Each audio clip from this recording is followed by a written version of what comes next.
औरंगजेबाच्या कबरीवरनं राज्यभरात वाद सुरू असताना आता दादरच्या शिवाजी पार्कमध्ये मनसेचे बॅनर झळकतायत। एकीकडे औरंगजेबाची कबर हटवण्याची मागणी होते तर दुसरीकडे औरंगजेब इथे गाडला गेला या आशयाचे बॅनर मनसेकडनं लावण्यात आलेत। महाराष्ट्राशी तब्बल 27 वर्ष झुंजणारा सम्राट इथेच संपला असा उल्लेख या बॅनरवरती करण्यात आलाय।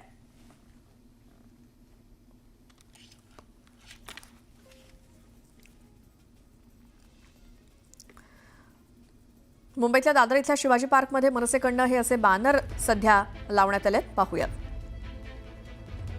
अनेक दिवसापासून औरंगजेबच्या कबरीचा मुद्दा सतत गाजत असताना आपण पाहिलेला आहे। गुढीपाडव्या मेळाव्यात देखील मनसे अध्यक्ष राज ठाकरे यांनी याचवरून वक्तव्य देखील केलेलं होतं आणि त्यानंतर आता आपण पाहतोय दादरमध्ये मनसेकडून बॅनरबाजी करण्यात आलेली आहे। आपण दादर परिसरात आहोत। दादरमधील शिवाजी पार्क येथे मनसेकडून एक भव्य असा बॅनर लावण्यात आलेला आहे।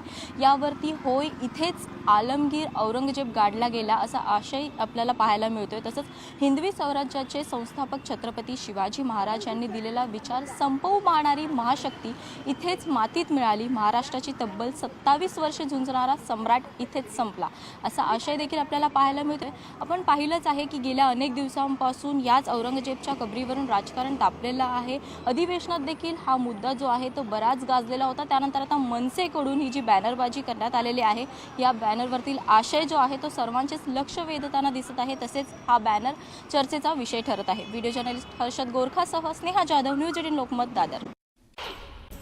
नोव्हेंबर महिन्यात 180 रुपये किलो असा उच्चांकी दर मिळालेल्या आल्याचे दर डिसेंबरपासून सातत्यानं घसरतायत। मुंबई बाजार समितीत 28 ते 38 रुपये प्रति किलो इतकाच दर मिळत असून शेतकऱ्यांचं नुकसान होऊ लागलंय। देशातील साखर हंगामाची आकडेवारी समोर आली आहे। सलग 3 वर्ष साखर उत्पादनात आघाडीवरती असलेला महाराष्ट्र चालू हंगामात पुन्हा मात्र पिछाडीवरती पडलाय। उत्तर प्रदेशात 87 लाख टन साखर निर्मिती झाली असून अद्यापही 48 कारखाने सुरू आहेत। देशातील कापसाचं उत्पादन 60 लाख गाठींवरती घटल्यामुळे कापूस आयात करावा लागतो। या पार्श्वभूमीवर उत्पादन वाढीसाठी केंद्र सरकारनं कापूस तंत्रज्ञान मिशन सुरू केलं असून राज्यातील अकोला, परभणी आणि राहुरी कृषी विद्यापीठात यावरती संशोधन करण्यात येणार आहे।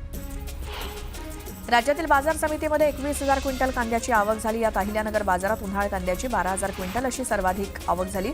कांद्याला कमीत कमी 1,000 रुपयांपासून ते 1,400 रुपयांपर्यंतचा सरासरी दर मिळालाय। पिकांचा उत्पादन खर्च आणि उत्पन्न याचा ताळेबंद अलीकडे जुळत नसल्यामुळे शेती बेभरवशाची होतीये। त्यातच यंदा कपाशीच्या BG2 पाकिटाची 37 रुपयांनी वाढ झाली। जिल्ह्यामध्ये यंदा 15 लाख पाकिटे लागण्याची शक्यता आहे। त्यामुळे उत्पादन खर्च किमान 5.55 कोटींनी वाढतोय। त्या तुलनेत कापसाला भाव मिळत नसल्यामुळे शेतकऱ्यांचं गणित बिघडलंय। 1 मे पासून तांदळाच्या निर्यातीसाठी केंद्र सरकारकडून नवीन टॅरिफ लाईन सिस्टीम लागू केली जाण्याची शक्यता आहे। वाणिज्य मंत्री जितेंद्र प्रसाद यांनी संसदेत ही माहिती दिली। केंद्र सरकार नवीन टॅरिफ लाईनसाठी ही प्रणाली तांदूळ आधारित प्रक्रियेच्या आधारावरती तसंच GI टॅग असलेल्या बासमती तांदूळ आणि इतर जातींच्या आधारावरती लागू होणार असल्याचं ते म्हणाले। रत्नागिरीत हवामानातील सातत्यपूर्ण बदलाचा परिणाम आंबा पिकावरती होतोय। त्यामुळे हवामानातील बदल हेच हापूसवरील नवं संकट आहे। यावर्षी एकूणच आंबा उत्पादन 30 ते 35% होतं। त्यातच अवकाळी पावसाचा फटका बसल्यामुळे जेमतेम 20 ते 25% आंबा हातात येईल असं चित्र आहे। PPF वरती एप्रिल ते जून 2025 या तिमाहीचा व्याजदर 7.1% कायम ठेवण्यात आलाय। PPF हा भारतातील दीर्घकालीन गुंतवणुकीचा सर्वात लोकप्रिय प्रकार आहे। प्राप्तिकर सवलत मिळवण्यासाठी या गुंतवणुकीचा वापर मोठ्या प्रमाणात केला जातो। गेल्या काही दिवसांमध्ये गगनाला भिडलेले सोन्या चांदीचे भाव अखेर ट्रम्प इफेक्टनं कोसळले। नागपुरात एप्रिल महिन्यात केवळ 5 दिवसात चांदी किलोमागे GST विना 12,400 रुपयांनी घसरली आहे तर 10 ग्रॅम शुद्ध सोनं 2,300 रुपयांनी उतरलंय। जानेवारी ते मार्च 2025 या 3 महिन्यांच्या काळात सोन्याच्या किमतीत तब्बल 17,000पेक्षा अधिक वाढ झाली। अमेरिकेचे अध्यक्ष डोनाल्ड ट्रम्प यांनी लादलेल्या प्रतिपूर्ती शुल्कामुळे जागतिक बाजारपेठेबरोबरच शेअर बाजारावरती सुद्धा त्याचा परिणाम झाला। त्यामुळे गेल्या 3 दिवसात सोनं दरात 2700 रुपयांनी घसरण झाल्यामुळे ग्राहकांना काहीसा दिलासा मिळालाय। गोव्यामध्ये वास्को द गामा इथून ते बिहारमधील मुझफ्फरपूर येथे साप्ताहिक एक्सप्रेस चालवण्याचा निर्णय घेण्यात आलाय। या रेल्वे गाडीला कल्याण पनवेल रोहा चिपळूण रत्नागिरी सावंतवाडी रोड इथे थांबा असल्यामुळे कोकणवासियांसाठी ही रेल्वे गाडी फायदेशीर ठरणार आहे। अवकाळी पाऊस आणि ढगाळ वातावरणामुळे 3 ते 4 दिवस उन्हापासून दिलासा दिल्यानंतर उन्हाची काहिली पुन्हा वाढली आहे। आकाशातून ढगांची गर्दी हटताच उन्हाळ्याच्या झळा तीव्र झाल्यात। पाऱ्यानं पुन्हा उसळी घेतली आहे। ढगाळ वातावरणात 30 अंशांच्या खाली घसरलेला विदर्भातला पारा 2 दिवसात पुन्हा 10 ते 14 अंशांनी उसळी घेत 40 अंशांच्या वर पोहोचलाय। मुंबईमध्ये सध्या असह्य उकाडा सहन करावा लागत असून पुढील 2 ते 3 दिवस हीच परिस्थिती कायम राहण्याचा अंदाज प्रादेशिक हवामान विभागानं वर्तवलाय. मागील काही दिवसांपासून प्रचंड उकाडा आणि उन्हाच्या झळा आणि काहिली यामुळे मुंबईकर अक्षरशः पोळून निघाले.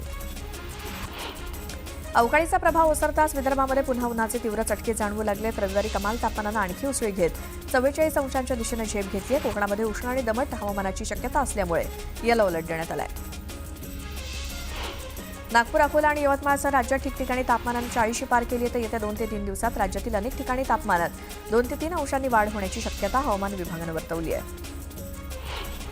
छत्रपती संभाजीनगरमध्ये यंदाच्या उन्हाळ्यातील रविवार सर्वात जास्त उष्ण ठरला. काल 40 डिग्री तापमानाची नोंद करण्यात आली. यंदाच्या एप्रिल महिन्यामध्ये उष्णतेच्या तीव्र लाटा येतील असा अंदाज हवामान विभागानं वर्तवलाय. राज्यामध्ये उन्हाचा तडाखा वाढतोय. उकाड्यानं नागरिक हैराण होत आहेत. अनेक जिल्ह्यातील तापमानानं 40 ओलांडली आहे. या वाढत्या उष्णतेमुळे राज्यामध्ये गेल्या महिन्याभरात 30 जणांना उष्माघाताचा झटका बसलाय. मुंबईमध्ये उष्माघाताचा एकही रुग्ण आढळलेला नाही. यावर्षीच्या मान्सूनचा अंदाज हवामान विभागानं जाहीर केला. यावर्षी हवामान विभागानं यंदाच्या नैऋत्य मोसमी पावसाच्या हंगामात अल निनोची शक्यता फेटाळून लावली आहे. मुंबईला पाणीपुरवठा करणाऱ्या 7ही धरणांमधील पाणीसाठा वेगानं कमी होत असून सध्या या धरणांमध्ये मिळून 33% पाणीसाठा शिल्लक आहे. पाऊस पडेपर्यंत हे पाणी पुरणार नसल्यामुळे मुंबई महानगरपालिका प्रशासनानं आधीच राज्य सरकारकडे राखीव साठ्याची मागणी केली. जळगाव जिल्ह्यात गेल्या वर्षी सरासरीपेक्षा 120 मिलीमीटर जास्त पाऊस झाला होता. परंतु आवर्तनातून पाण्याचा वारेमाप वापर आणि उष्ण वातावरणामुळे बाष्पीभवनाचा वेग मोठ्या प्रमाणात वाढलाय. अजूनही 3.5 ते 4 महिने शिल्लक आहे. तो जलसाठा पुरवण्यासाठी जिल्हा प्रशासनाला कसरत करावी लागणार आहे. कोकण किनारपट्टीवरील परराज्यातील लोकांची अवैध मासेमारी, एलईडी पर्सिन मासेमारीमुळे मत्स्य उत्पादनात मोठी घट होते. त्यातच एप्रिलपासून कोकणच्या किनारपट्टीवरती निर्माण होणारे पावसाळी वातावरण आणि त्यानंतर 2 महिने येणारी शासनाची मासेमारी बंदी, त्यामुळे आगामी 5 ते 6 महिने कोकणातील यांत्रिकी मासेमारी बंद असणार आहे. त्यामुळे मासेमारी व्यवसायासोबतच त्यावरती अवलंबून असलेल्या इतर उद्योग व्यवसायांना सुद्धा आर्थिक फटका बसणार आहे. महापुरामुळे कोल्हापूर आणि सांगली शहरातील होणारं नुकसान टाळण्यासाठी महापुराचे अतिरिक्त पाणी दुष्काळी भागाकडे वळवण्यात येणार आहे. पूर नियंत्रणाअंतर्गत 1200 कोटींच्या कामांना जागतिक बँकेनं मंजुरी दिली आहे. त्यापैकी 1000 कोटींची कामं निश्चित करण्यात आली आहेत. मुंबई गोवा राष्ट्रीय महामार्गावरील कशेडी इथल्या दोन्ही बोगद्यामध्ये पाणी गळती लागली आहे. राष्ट्रीय महामार्ग विभागाच्या अभियंत्यांसमोर ही गळती थांबवण्याचं आव्हान असून येत्या 2 महिन्यात ही गळती बंद करू असा विश्वास राष्ट्रीय महामार्ग विभागाला आहे. करोडो रुपयांचा खर्च करूनही गळती थांबत नसल्यामुळे वाहन चालकांना त्रास होतोय. अलमट्टी धरणाची उंची वाढवण्याबाबत सर्व संबंधित राज्यांची 15 दिवसात बैठक घेण्याचं आश्वासन केंद्र सरकारनं कर्नाटकच्या शिष्टमंडळाला दिलं आहे. आंध्र प्रदेश, तेलंगणा आणि महाराष्ट्र या 4ही राज्यांचा या धरणाची उंची वाढवण्याला विरोध असल्यामुळे अलमट्टीचा वाद पुन्हा एकदा उफाळून येण्याची शक्यता आहे. लातूर जिल्ह्यातील उदगीर ग्रामीण पोलीस ठाण्याच्या हद्दीतील एका म्हशी चोरणाऱ्या आरोपीनं चांगलाच उच्छाद मांडला. गेल्या 2.5 वर्षांपासून तो पोलिसांना गुंगारा देत होता. मात्र पोलिसांनी या आरोपीची माहिती मिळाल्यानंतर आरोपी अशोक हा एका मोठ्या गटारात जाऊन लपला होता. पोलिसांनी त्याला गटारातनं बाहेर काढून रेल्वे स्टेशन परिसरातल्या कार वॉशिंग सेंटरवरती नेलं आणि तिथे त्याची अशी अनोखी धुलाई केली. पानशेत धरणात पोहताना पुण्यातील तरुणाचा बुडून मृत्यू झालाय. पोलिसांनी दिलेल्या माहितीनुसार या ठिकाणी 2 जण धरण परिसरात फिरण्यासाठी गेले होते. मात्र या ठिकाणी पोहण्यासाठी गेल्यानंतर दोघांपैकी एकाचा बुडून मृत्यू झालाय. सोलापुरातील मोहोळ तालुक्यात जन्मदाती आई आणि मुलीच्या नात्यातील मायेचा ओलावा आटल्याचं बघायला मिळालं. जन्मदात्या आईचा मृतदेह समोरून गेला, मात्र अंत्यसंस्कारासाठी 8 मुली आणि सख्खा भाऊ पुढे आला नाही.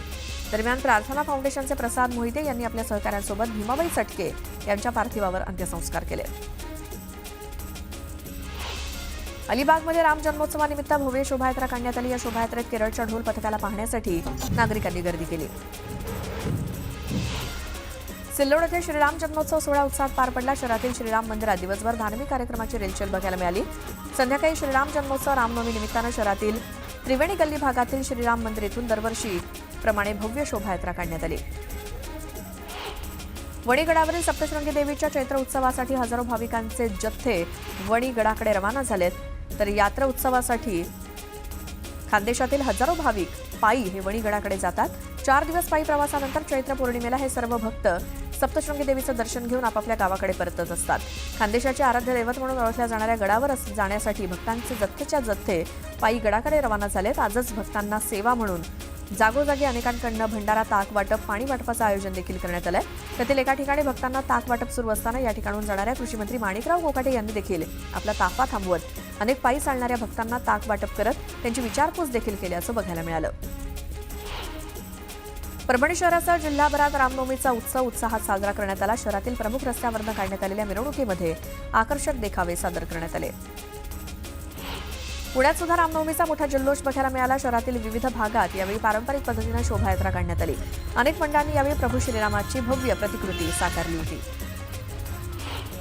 रामनवमी निमित्तानं गोंदियातील गोरेगाव आणि आमगाव तालुक्याच्या सीमेवरती असलेल्या मांडोदेवी देवस्थान इथे सामूहिक विवाह सोहळ्याचं आयोजन केलं होतं. या सामूहिक विवाह सोहळ्यामध्ये 137 जोडपी विवाहबद्ध झाली.